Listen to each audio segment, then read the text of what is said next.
Alright, what in the world is up, dog, my man? Today I'm going to do a complete guide on my favorite fishing rig, the Wasko Rig. The Wasko is a tried and true rig that I've used to catch thousands of catfish and bluegill all across the United States, and I've even caught other species like walleye, bass, black drum, red drum, speckled trout, and more. I've taught it to hundreds of anglers, and it's really a simple, cheap, and effective rig for catching many species. So, if you enjoy, please like, comment, and subscribe. Let's get into it. Now, I'm first going to give a brief overview on the key benefits of the rig and why it's better than how most people use slip bobbers. Then, I'll take 6 minutes or so to step through a diagram of the Wasko Rig setup, and I'll talk about some of the options and my suggestions for each of the components within the rig. Finally, I will end the video with a demo of me tying an example Wasko rig that I would use for small catfish anywhere from a few pounds up to maybe 20 or 30 pounds. So if you enjoy, please drop a like and subscribe. It helps the channel grow, and let us know your thoughts in the comments. Alright, so why use the Wasko rig? In addition to all the benefits of conventional slip bobber implementations that you guys are probably used to using, the point of the Wasko is to use strategic placement and sizing of components to minimize the amount of lost equipment, downtime, and frustration in the case of a snag. Think about getting snagged with a conventional slip bobber setup. Losing your hook might not be a big deal, but you're probably also going to lose your bobber stop, and depending on where you got snagged, you might also lose anywhere from 5, 10, even 50 feet of main line. So what does the Wasko do about this, you might ask? Well, by intentionally using stronger main line than leader line, when you get snagged, you can simply pull the main line by hand until the leader line snaps off. And since you've positioned the slip bobber setup on the main line and you still have the barrel swivel tied to the main line, you've ensured that all you lose is a little bit of leader line, your hook, and your weight. These are all very fast and easy to replace on the fly. So, depending on the components you selected for your rig, this might have just saved you several dollars per snag, several minutes to retie a lost bobber setup, and you'll pretty much never need to retie your main spool because you're not losing any main line, you're just losing a little bit of leader line with each snag. Now, your first component is the main line tied directly to the spool. This can either be braid, monofilament, or fluorocarbon, but I much prefer braid for a few reasons. First, the diameter of braided line is much lower than the diameter of an equally strong mono or fluoro line, which means you can get much more line on your spool and better casting distance with braid. Second, I love that braid doesn't have line memory like mono or fluoro. Braid is much less susceptible to tangling, and I've never had issues since switching to braid on most of my rigs.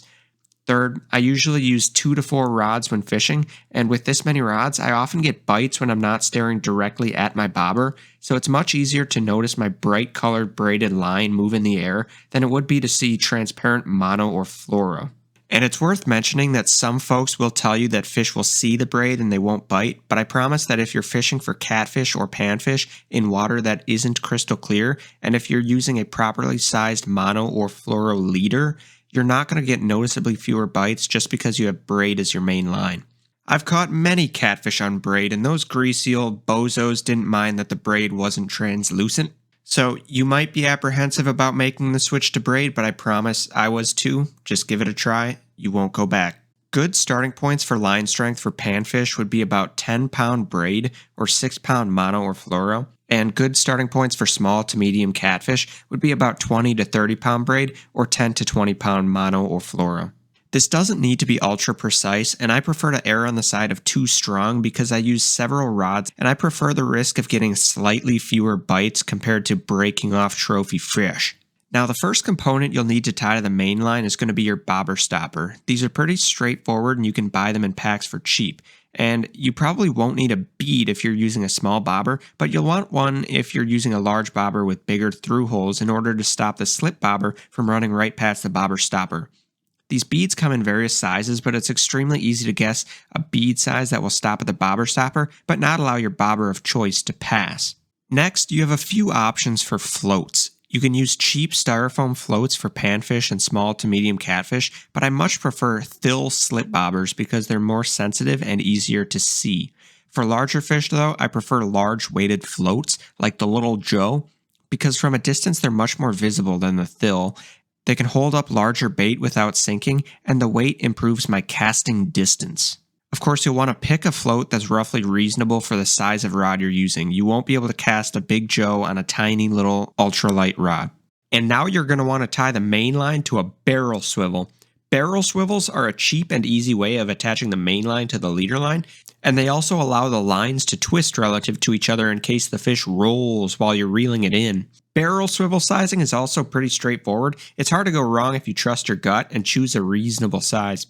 Now, if there's one thing you need to get right about this rig, it's the leader line and main line combo. You need to be intentional about sizing the lines so that when you get snagged, the leader line fails before the main line. For this, I recommend the leader line be about half to 2/3 the strength of the main line. And although I gave some rough estimates for your main line strength earlier in the video for a couple specific species, the best way to approach line weight for all species and any Wasko rig is to first size your leader line based on the species you're targeting. Second, size the main line around 1.5 to 2x whatever leader line strength you chose. For example, if my leader line is 10 pounds, my main line is somewhere around 15 to 20 pounds. And finally, use mono or fluoro for the leader because you want some elasticity.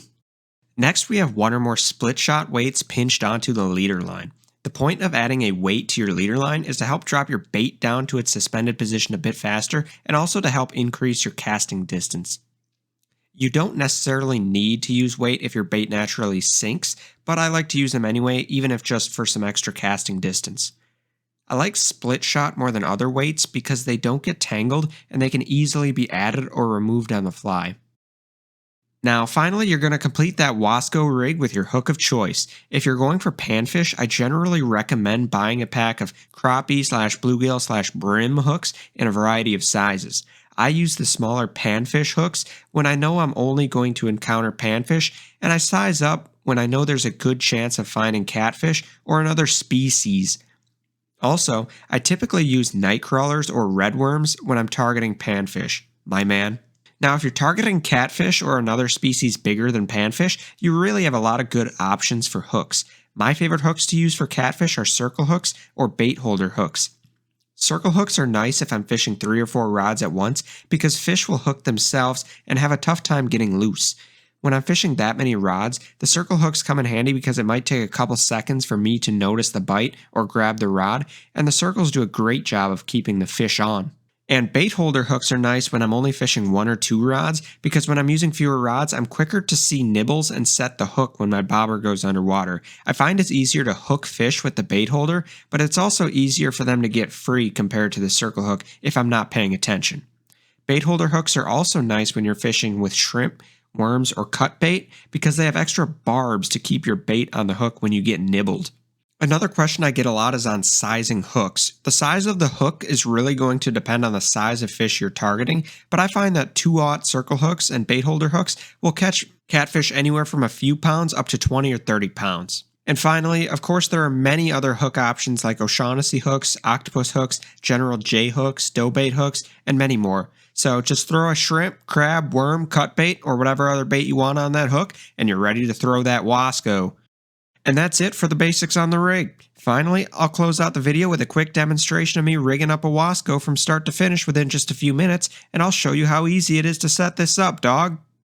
I excluded the rod from this video so you can see what's going on, but when you rig this up for yourself, you're going to need to have the main line already through the eyelets of your rod. Now first you're going to need to grab a bobber stopper, slide it onto your main line, remove the black plastic tube, and cinch down the 2 ends of the twine. I usually lick the twine before I cinch it down, and I do the same with all my knots just to avoid excessive friction and degradation of the line.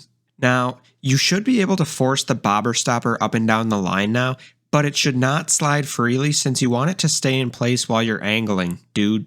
And in case it wasn't clear before, you can see now why it's really nice to have a bobber stopper because it makes it really easy to change your target depth on the fly. You just slide it up and down the line.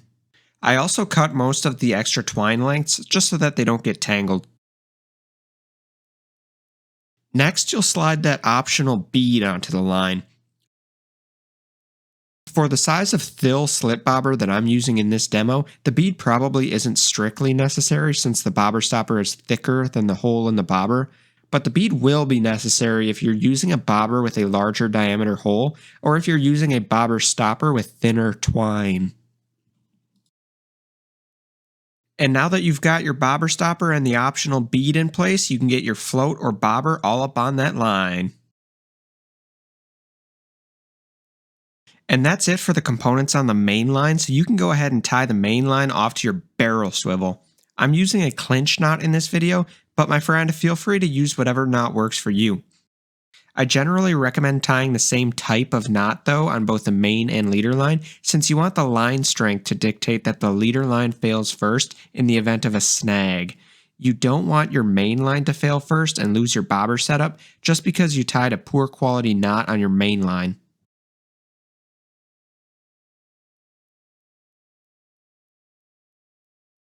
Next, cut off 6 to 18 inches of your leader line material, however long you want it to be, and tie one end to that barrel swivel. And if you're confused at all to this point and you haven't watched my explanation on the components, optionality, and design intent built into the Wasko rig, I would highly recommend rewatching the first 2 sections of this video or drop a comment if you have questions.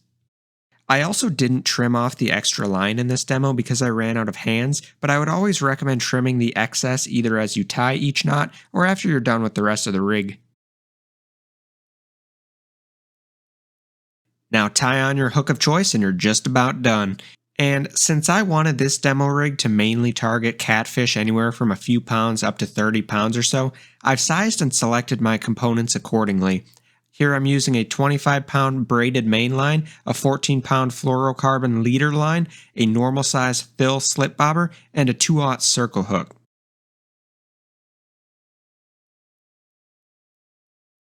This 25-pound versus 14-pound line strength ratio follows the Wasko rule of thumb to a T. This should catch a splendid quantity of catfish, man. Now grab you a reasonable amount of split shot weight and a pair of needle nose pliers and finish this rig up.